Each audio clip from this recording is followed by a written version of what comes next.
Many congratulations, Mrs. Ambani, on the launch of a glorious cultural centre.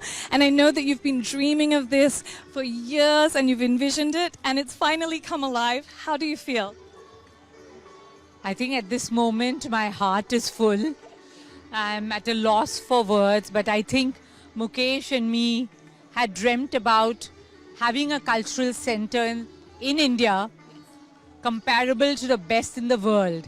And hopefully today is a reality. I'm so looking forward to welcoming everyone to the cultural centre in Mumbai. Well, what is the vision for NMACC for the future?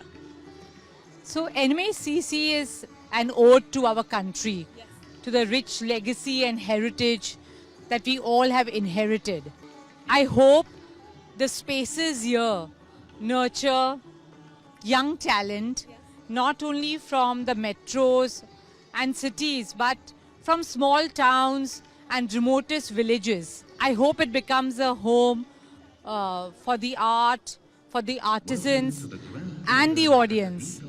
Yeah, and we hope to get the best of India here and welcome the best of the world here. Yes, that is so true. You know, Mukesh sir, I have to say that this is such an exciting moment for everybody that's walked in, and all of them are saying this is such a needed place in our country. How do you feel at this moment? Absolutely, and I think that for this arts and cultural center that Nita has gifted not only the city of Mumbai but India, it really marks India's coming of age in this new India and the new era that we have.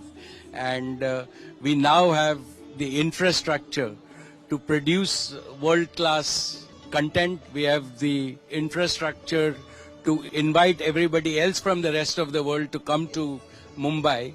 And with that, I hope that one day we have original shows that are produced by Indians and Mumbaiites here. And we go with a show from here to Broadway, and that is what is our wish. Incredible. Isn't that amazing? Yes, as I said, I'm feeling so overwhelmed by the huge support that the cultural centre is getting.